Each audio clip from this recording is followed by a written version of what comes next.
Hello, welcome once again to Stuff and Things, where I like to talk about stuff and occasionally even things. I'm your good friend Bradley, and today is a very pleasant Sunday Stuff and Things. And on this pleasant Sunday Stuff and Things, we have many stuff and things to talk about, including upcoming videos, things that you can look forward to on Stuff and Things and working. We will talk a little bit about the weather, because we just have to with everything that's been going on recently. I'll have a little box from a very generous viewer, and then we're going to be talking about finding your blend and what that actually means. And then, of course, we will have your questions, comments, and feedback in hashtag askstuffandthings.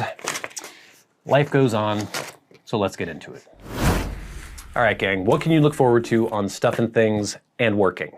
Well, this coming week, we will finally be doing the video that I've been threatening for many weeks. It will be the 1-year update on the Casio GW5000U, the watch that I have been wearing every single day for over a year now, a watch that I absolutely love. I did a review of it over a year ago. I think it was like early December last year, or not last year, I guess, not last December, the December before, you know what I mean? And now it has been about a year and a month since I did that review, and I thought it was time for an update.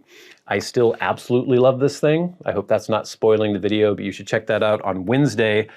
The Wednesday after will be the full review for Rattray's Red Rapparee. The first impression video posted last Wednesday. I was pretty impressed during my first impressions video, and you should watch the full review to see if I continued to enjoy this blend. And then on working, we will have episode 20. You'll see what happens when we get a ton of snow. And we got a ton of snow. Doesn't make working outside, or it's not super conducive to pouring concrete outside. So, lots of stuff to look forward to on Stuff and Things and working. And remember, Stuff and Things Plays still exists. If there are series you want to watch on there, please be my guest, enjoy yourself. So yes, everyone has been experiencing a bit of weather here in the United States. Being in the Pacific Northwest, we got off kind of easy compared to a lot of other people. Last week we had, pretty much last weekend, we had a very, very cold period where, you know, we were down to single digits, like -14 wind chill, I think around 5 degrees as a low at one point, which is, I think that's around -14 Celsius, isn't it? So very, very cold. And so we missed, I guess it was the end of last week, we missed a day. It was the Friday that got super cold. We had the weekend, then on the Monday, it was still extremely cold. Everything was frozen. We couldn't pour anything. We were able to work Tuesday, but then Tuesday night, we got hit with some pretty heavy snowfall, because as the temperature went up, the precipitation came in, and when it was around, you know, in the 20s, we got a bunch of snow. Again, this is all relative to what we have in the Pacific Northwest, normally pretty mild, not super snowy. But we got over a foot of snow all told on Tuesday and Wednesday, and that's a lot of snow for here. Things pretty much shut down when that happens. And we're waiting to pour this big foundation, so we couldn't really do that because the concrete companies were shut down. Nobody could get anywhere. I was driving around fine when the snow was fresh and it was below freezing. But today I tried to go to the grocery store, and, you know, they plow the main roads, so those are fine, but all the side streets, like where I live, don't get any plowing or sanding or salting or anything, and not a lot of traffic either, and so there was still like over a foot of snow on the road. But then as it's been getting a little warmer, the snow would melt a little bit. Then we would get sleet raining down on top of the snow, and then it would freeze at night. And then it would melt a little bit and get slushy, then freeze again. So basically we have like almost a foot of snow with about an inch thick sheet of ice over top of it. And my car is actually fantastic in the snow, typically, in fresh snow, because it's an all-wheel drive, it's fairly light, gets along fine. But I tried driving to the store this morning, and wow, it was quite the experience there. I was just all over the road. And I'm pretty good at, you know, steering into skids and things like that. And I kind of enjoy driving in the snow. It's sort of fun for me. But this was to the point where even I was like, oh boy, because, you know, pretty narrow streets, I'm drifting all over the place, trying to get the power into my wheels, like almost smacking into cars that are parked along the side. You pull onto a side street, barely plowing through the snow, and then someone's just jackknifed in the road in front of you, so you can't go any further, and you're trying to reverse. Basically just the ordeal of getting off the side streets onto a main road took me over 30 minutes. Once I got on the main road, I was fine. Then I was thinking, am I even gonna be able to get back to my parking lot or my parking space, because I had to go up an incline to get to it. I did manage to, but it took me about 4 tries where I was trying to get up this hill, and I'd have to like let myself go down backwards again, get up some speed, drifting, fishtailing all over the place, skidding all over, but I made it. So that was fun, that was an adventure, and I think the snow is going to melt this weekend, which is good because we need to finish this big foundation we're working on. And we couldn't pour anything because the concrete companies were closed because of the snow. But I know that a lot of people had it a lot worse in other parts of the country. So, I checked my P.O. box the other day, and I had a box. This is from Warner Smith. Thank you, Warner Smith. I think it might be some pipe blends, so let's crack this baby open. Just gonna use the raw power of my fingers. And open her up. Oh wow, okay. There is a note. Oh, look at this. Very classy, sealed with wax. There's the address for my P.O. box there if you want to send something. It's also in the About section of my YouTube page. So it says Warner Smith. Oh, shoot. I might have to, I'm gonna have to blur that out. If I showed his address and it was shown on camera, I will be blurring that out. Warner Smith from Massachusetts. Let me crack this baby open. Thank you, Warner.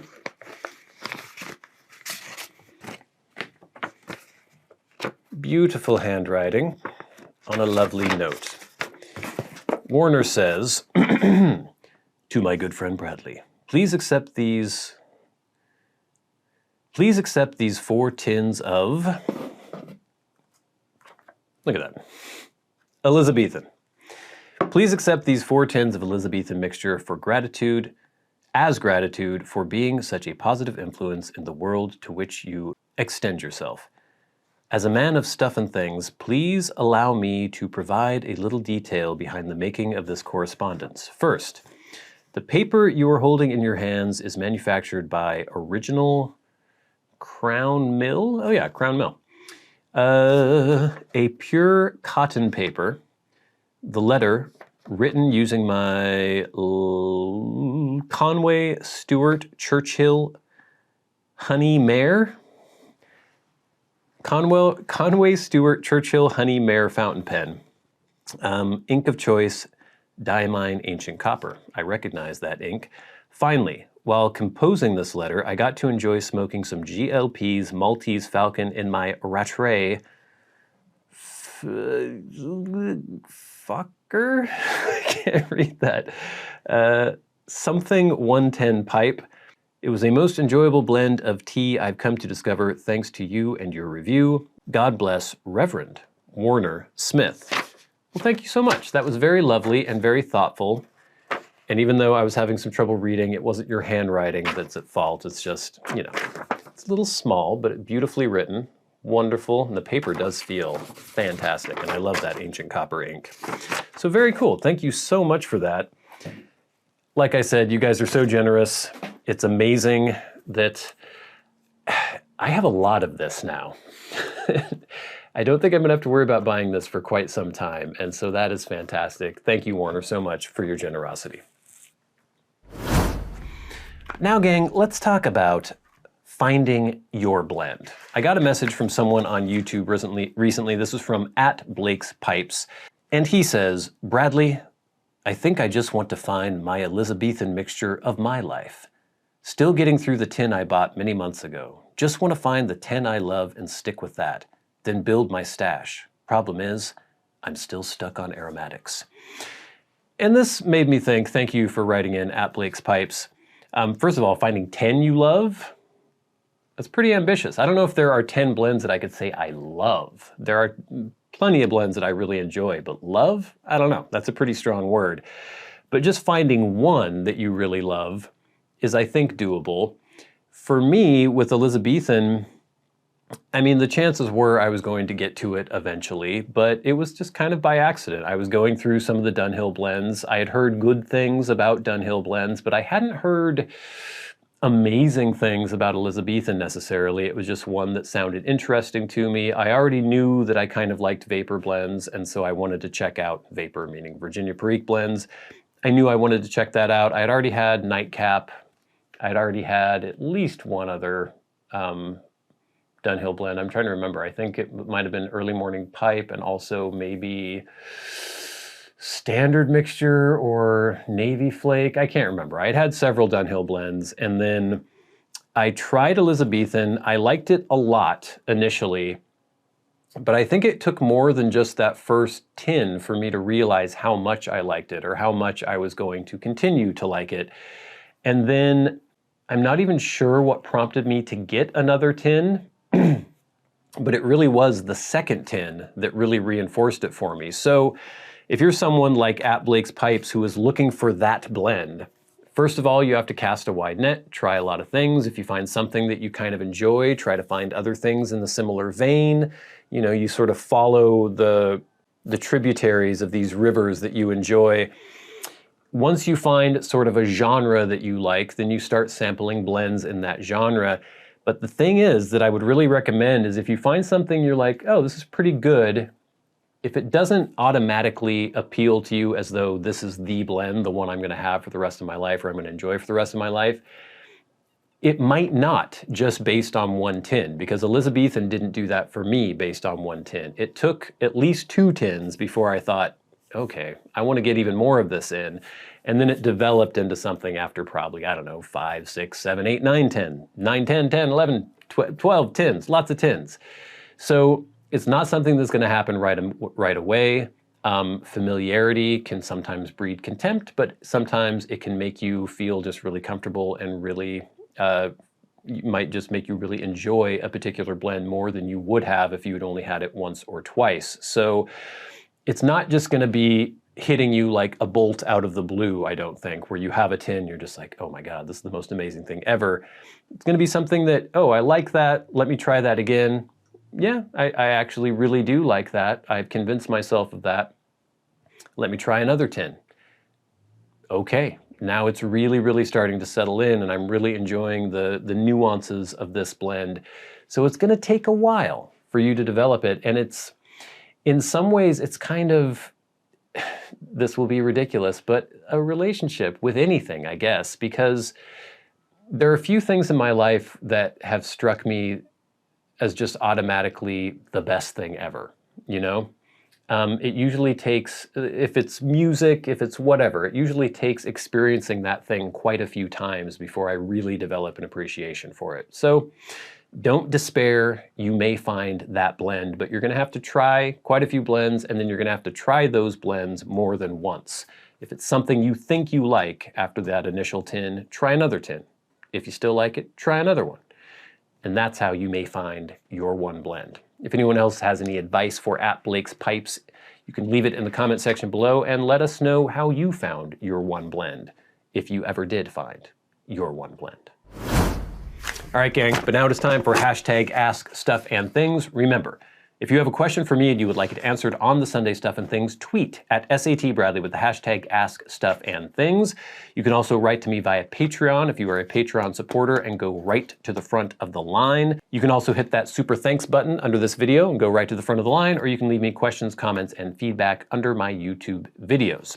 First, we have some feedback from last week's Sunday Stuff and Things. This is from @LesBrady. Well, let me first say that I answered quite a few comments, but I didn't answer as many as I might normally. There were a lot of comments, and there were a lot of really lovely, really thoughtful comments. So thank you to everybody who left comments. And obviously, I'm not going to include just so many comments of people expressing their condolences and everything. It was just very nice.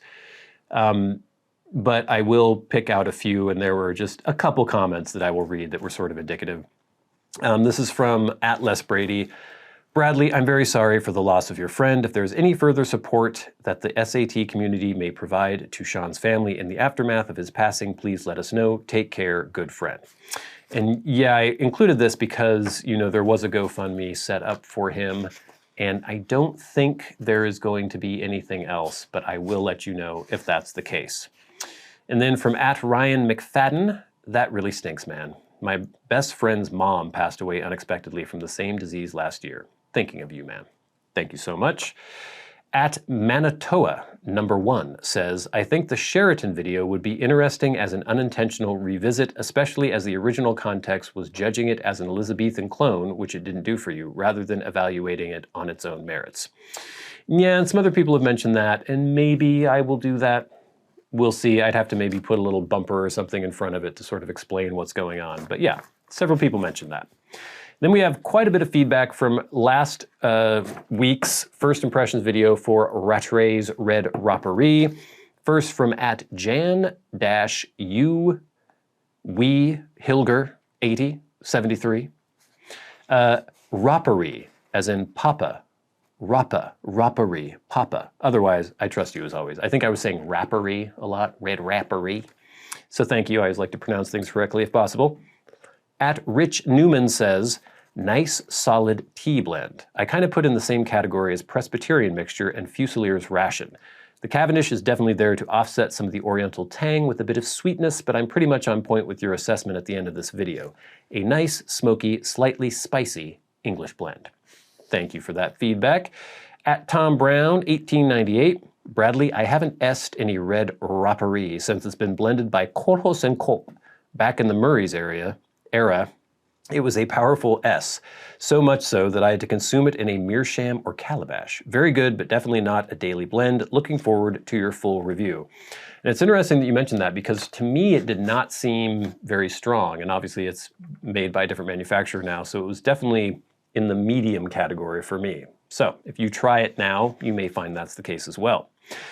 @Colin Kelly 279 says, really love this blend and have for quite some time. I generally buy it in the can version. Get after some Marlin Flake next and continue down the Rattray's road.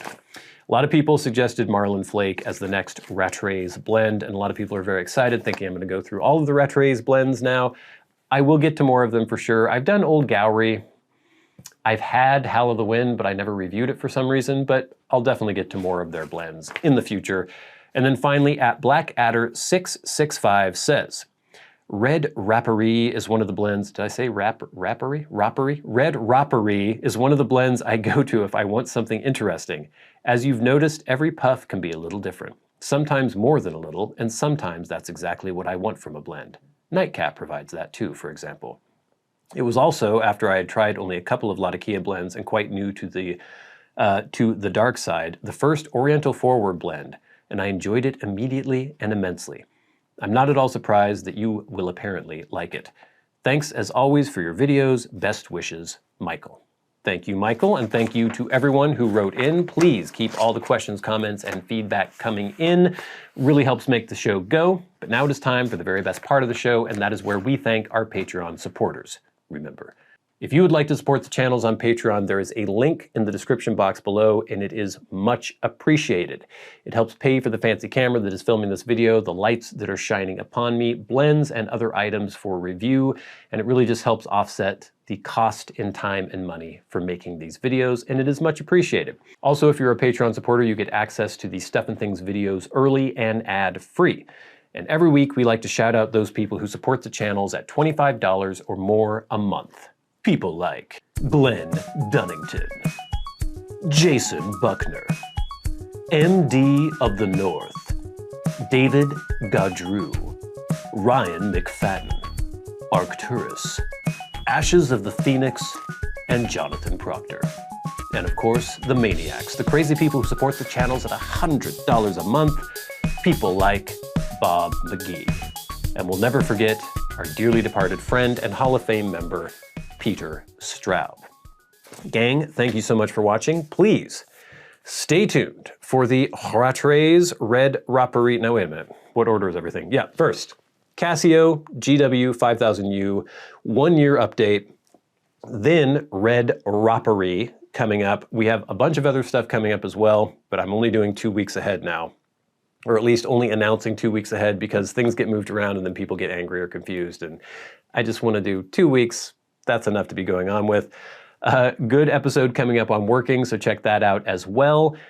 Lots of good stuff, lots of things to look forward to. But until next time, until we meet again, I'm your good friend Bradley. You've been the audience. This has been Stuff and Things. Ooh, Dr. Pepper. On a very pleasant Sunday Stuff and Things. I'll see you later. Oh yeah.